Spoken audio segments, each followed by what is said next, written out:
Welcome back to the Footballtribeug channel. Robert Kesakos is your usual suspect. Welcome back to yet another live broadcast on your favorite football updates channel. It's about 10:45 a.m. That we are coming to you live from the streets of Kampala, Uganda, and of course, it's not being late, but it's far from our often preferred time to come on live with you guys. But I thought I shouldn't let the morning just stray by without me saying anything regarding sport as of this morning. But I don't know. I don't feel very positive about it, but let's see how it goes. Let's see how it goes. Because I know it's a very, very big departure from what you guys are accustomed to in regards to our routine broadcast. So, and in any case, we'll engage and talk about a few things. Hey Dada, hey Pedri, how are you doing this beautiful morning? I hope you're doing well. How is your morning? How is your morning? Just trying to get our headline right. Proud of performance. Right. Okay. Yes. Okay, that's good. That's good. I hope you had the wonderful one. Did you witness Atletico Madrid being beaten up against by Espanyol by 2-1? Very beautiful game of football. But I mean, that header for the second goal, that was incredible. That was incredible. That was beautiful to watch. You just had to be there to see that moment. If somebody had explained it to you, it would have been a very difficult one. You know, for one to perhaps comprehend how was the first footballing weekend. I must say there's a lot of positives to take away from and a lot of negatives to also look at, depending on what side you are supporting. For people with teams that did win, I think the weekend was okay and they'll be proud. But in terms of overall performances across board, I think it left a lot to be desired, but also I take solace in understanding and knowing that it was the opening weekend of the season, and teams were bound to put in some of the kinds of performances that they did put in, because sometimes you do expect some of these things.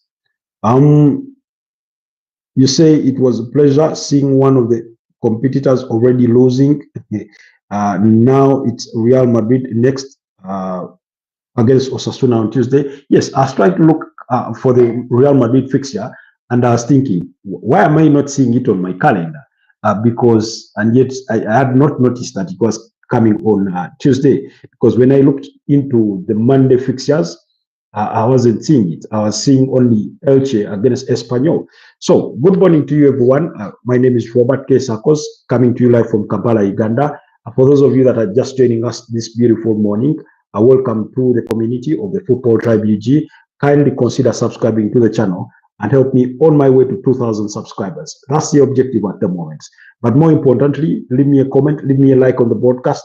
Let's engage. I'll be reading all your comments. Let's debate everything football from the weekend. Let me know what transpired in your world of football. I will let you know what transpired in my own world of football. So I think I'm particularly happy to you for that game against Osasuna. I think I'm really, really looking forward to it because of what it means, not just for Real Madrid, not that whatever the result or the outcome will be, will sway me so much, but I'm looking to see how Xabi Alonso tends to assemble his team, what's going to be his priorities, also what style of football does he look to bring. My expectation is, of course, it's going to be a huge departure from what we are accustomed to with Carlo Ancelotti, that the direct sort of attacking football and, looking to exploit teams using pace and, the individual prowesses or individual quality of some of the players that they do have, like Kylian Mbappe, Vinicius Jr. So I'm really looking forward to that game against against Osasuna to see one, what his starting 11 looks like. Two, does again, if Rodrigo starts off the bench, I mean, for me, I think it will emphasize what we already know in terms of that he could be behind in the pecking order. Also, it will tell us how he looks to use Franco Mastatuano, how he looks to use Adagula, because it looks like he's going to be a very, very pivotal player in his team. I'm looking to see how, whether he can accommodate Gonzalo Garcia while, trying to play Kylian Mbappe, Vinicius Junior, Jude Bellingham, and everything. How does he assemble his midfield? How does he want Aurelio Tchouameni to play in that midfield? Does he want him, staying as a pivot? Does he want him to drift back and, help the the defenders? So there's a lot of tactical movements or things I'm hoping to see from Xabi Alonso in that game. And I can only pray that by the grace of God, I'll be there to watch that game. Not live at in the stadium, but at least on my screen following the events. You mentioned something about Cunha, but let's get back to that in just a bit. You say Xabi Alonso's tactics are 11 men attacking, and when they lose the ball, 11 men defending. Yes, that's the overall concept. But let's be honest. In modern football, majority of teams are playing like that.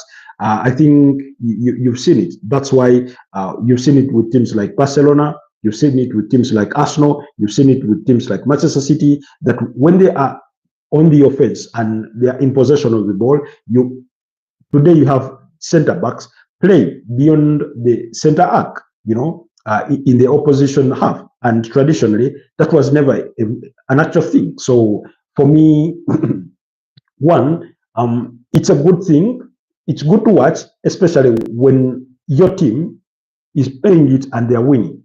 But it's a very, very vulnerable system in the event that the opponent wins the ball back and they are able to play out of that, press.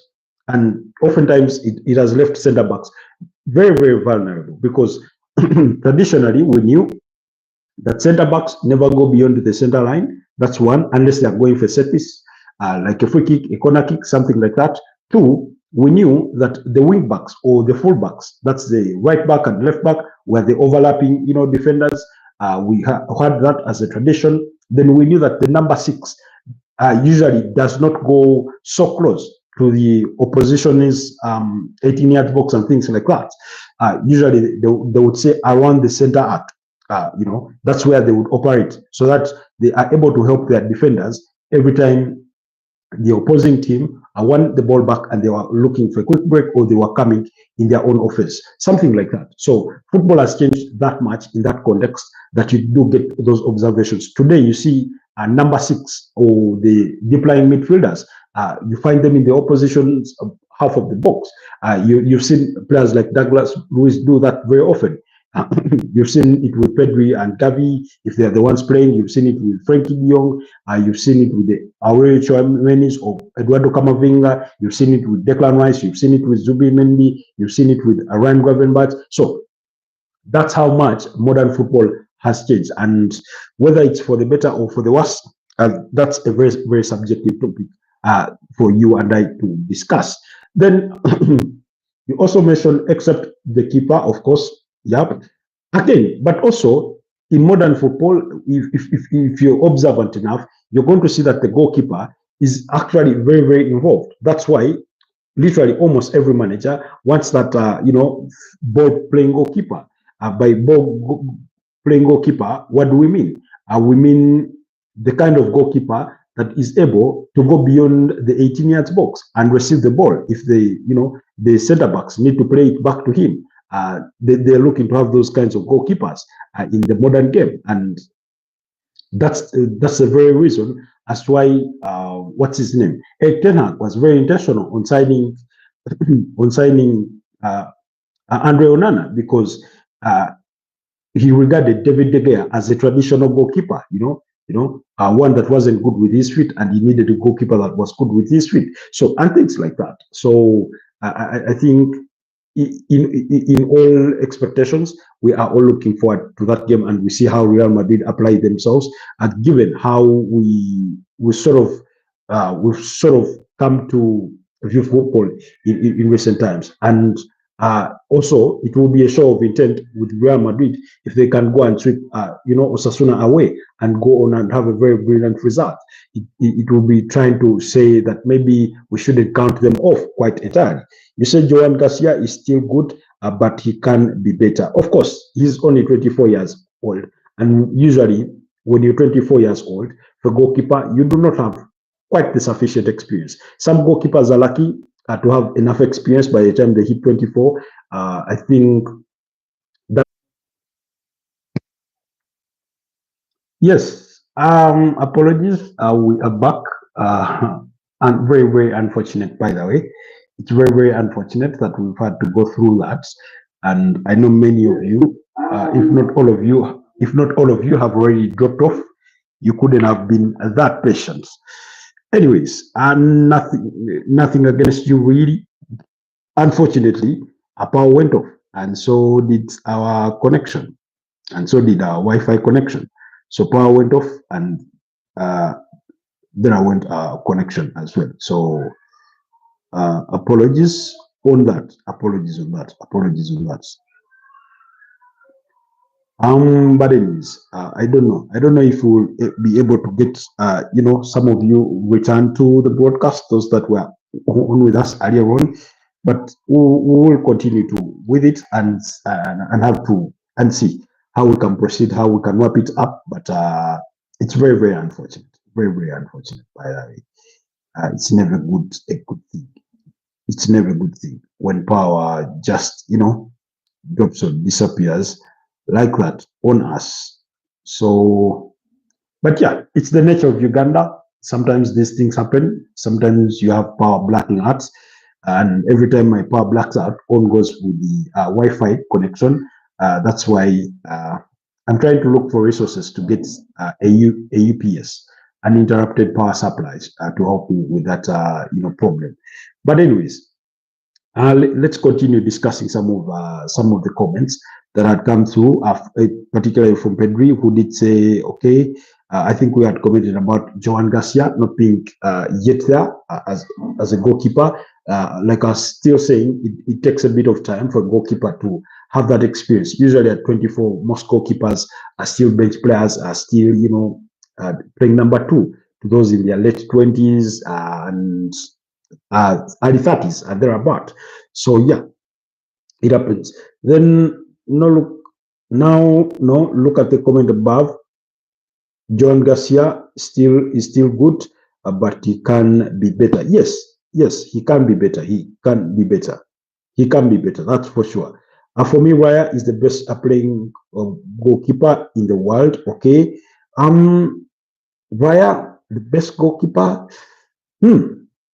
I mean, I do not want to disagree with you because over the last course of 2 seasons, he's really shown that. He's shown that he's a really good goalkeeper.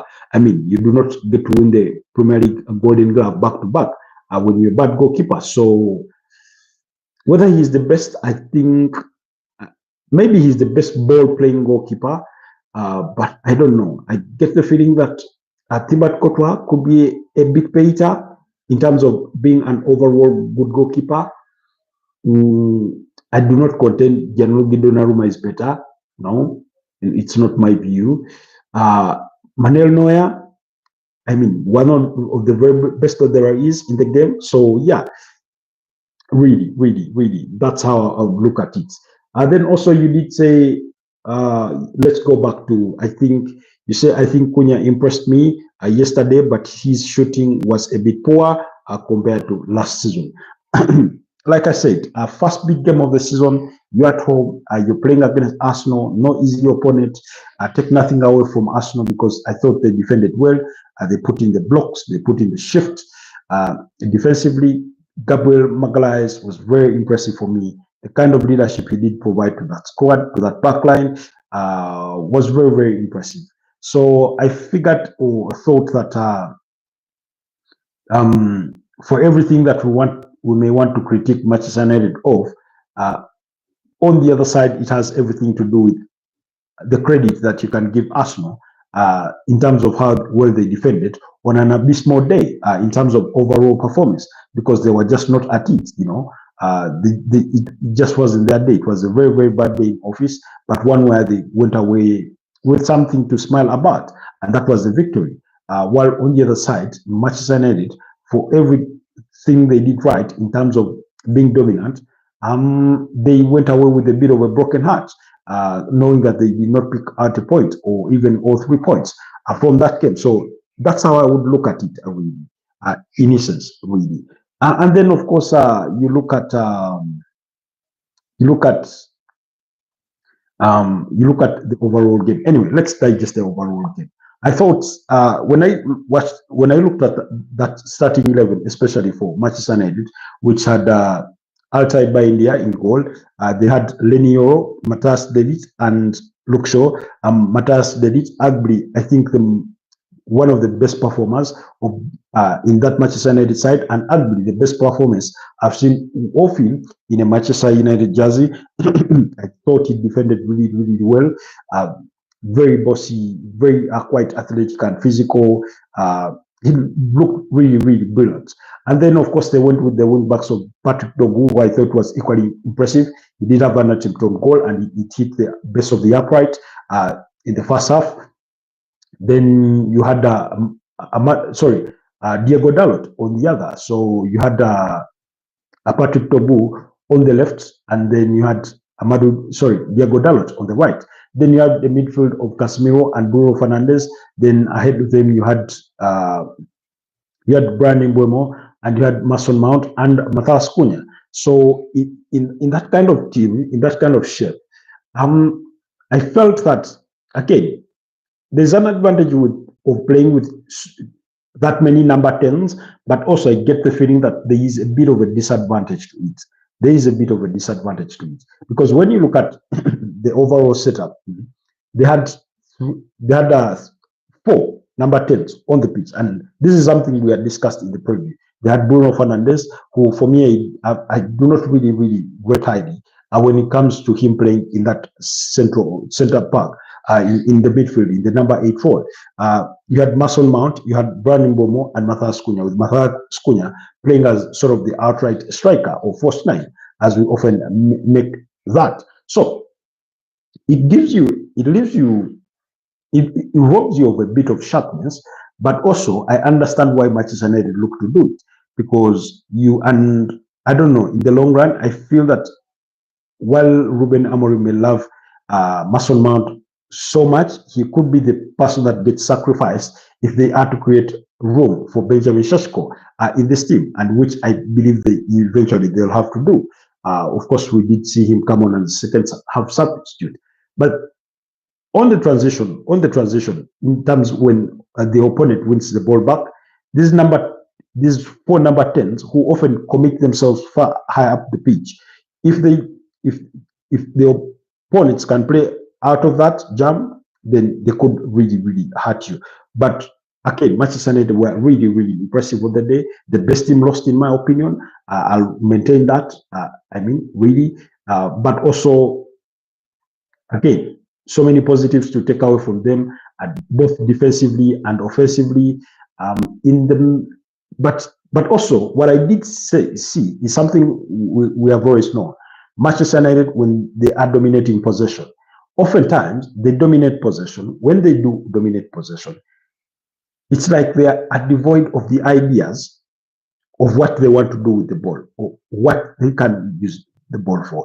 And you could see that in some moments of the game, but they look to spread that ball as wide as possible. Every time they received that ball, it was going to the channel in Brian Mbeumo, it was going to Patrick Togu, and then the sort of Bruno Fernandes or Mason Mount and Matthias Cunha were playing secondary to that. They were waiting for second, third balls in that kind of formation. But at the end of the day, it was a very good game. If you're a Manchester United fan, if you're an Arsenal fan, it was an abysmal performance. Arsenal, for everything that they're good for, they only did 2 things right. One, was the defending. You can't take that away from them, particularly in the second half. I thought they defended really, really well. Two is their set piece play. Again, they had two moments within their set piece play that really stood out. Of course, the goal in the 13th minute, Ricardo Carafiori, and then that free kick that they won, Declan Rice's attempt, although it was deflected to go out wide, but again still found its way to the side net. So that tells you how close it would have been had it not been the work of the wall. Then also there was a moment for Bukayo Saka with Martin Odegaard playing him through in the second half, I think, to try and get that second goal. And Matas De Ligt once again blocked that shot. That's why I tell you, he really, really had a good day. They also had another cross from Bukayo Saka. Noni Madueke should have gotten better at the end of that one to try and score, but he missed that ball. And eventually it ended 1-0 in favor of Arsenal. Arsenal have their next game against Leeds United, and I think they should fancy themselves to play better than they did yesterday. It's not to say that they will. It's not to say that they will definitely win, but I think they will have a better display playing at home, playing at the Emirates. Come next weekend when they face off with Leeds. Of course, that game will come, I think, on Saturday, 23rd at 7:30 p.m. East African time. Once again, when Arsenal are at home. Then, of course, but today Leeds are in action up against Everton. A very, very beautiful game of football. It's away from home for Everton. I think they would have loved to kick off the season with a home fixture at their new stadium. But yeah, referee is Chris Kavanagh at Elland Road, who will be taking charge of that game between the two sides. In terms of probable lineups, on the side of Everton, we do expect a number one goalkeeper in Jordan Pickford. We expect Michael Keane alongside James Tarkowski, Ahmad Aznou in that right back, and James O'Brien there. And then you do have James Garner, Idris Gana Gueye, Ilimani Ndiaye, Dwight McNeil, Carlos Alcaraz at Beto, or Thornbury to start as the striker. On the side of Leeds United, Lucas Perry, of course, they are under the charges of Daniel Fakir, but Lucas Perry, Isaac Schmidt,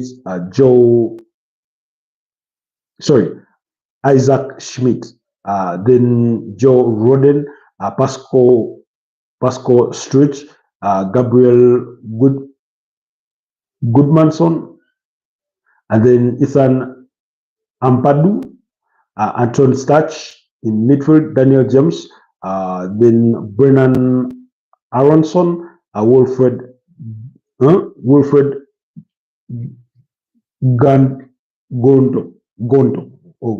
something like that. I think I'm mispronouncing the name, but something like that. I do expect a very beautiful game of football, although I won't be surprised if it ends in a 1-1 draw. I won't be surprised if it ends in a 1-1 draw. Then quickly, guys, let's go to the African Nations Championships because they are two games, very, very important games today. At the Nyayo Stadium in Kenya, Algeria are going to be up against Niger, while South Africa at Nambole Stadium are going to be up against Uganda. So it's the final. These are the final games from Group C, which Uganda lead by 6 points. South Africa and Algeria are in second and third places with 5 points apiece. So whoever wins if Algeria beat up against Niger, they do advance with this tally of 7 points. South Africa, no, the writing is on the wall. They must win if they are to advance from the group stages. Pretty much the same way it does apply for Uganda on that side. But again, I don't know what kind of lineup that Uganda may bring, but I do not think it will be any different from the one that beat up against Niger by 2-0. I do expect Mutakuwa in goal. I do expect Gavin Chizito, Rogers Torach, Hilary Mokundane and Herbert Achai in that back four. Joel Serunjoji, Sebagala, Alan Okero, Abdul Karim Watambala, and Roger Zimpande, as well as Judse Mugabe to start.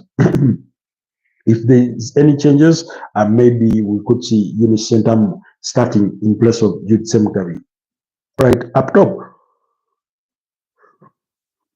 Excuse me. So yeah, that's my expectation.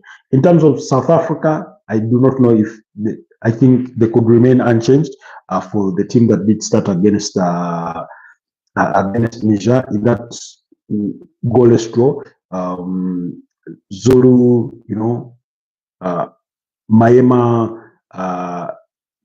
Ndolondo, Kiolane, Dole, Kutumela, just and players like that. But let's wait and see. We'll wait and see how they will fare up. Quickly, guys, before we wrap this one up, because we were disappointed by power, it sort of broke our momentum. It broke some of our people off. But yeah, I will take solace in knowing that we were able to see out this one. My prediction for Uganda versus South Africa is for Uganda to beat up against South Africa, at least by 2-0. That's my expectation. So I'm rooting for Uganda to make it out of the group stages and advance to the knockout stages.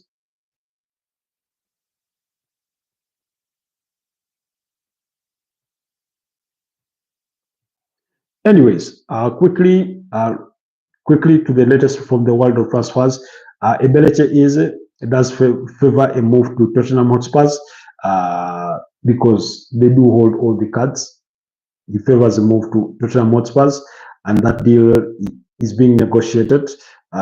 Crystal Palace are already scanning around for potential replacements, but here is the latest from the world of transfer speculation and gossip as compiled by BBC Sport. Manchester United are weighing up a move, weighing up whether to make a bid for Crystal Palace and England midfielder Adam Wharton. That's according to TalkSport.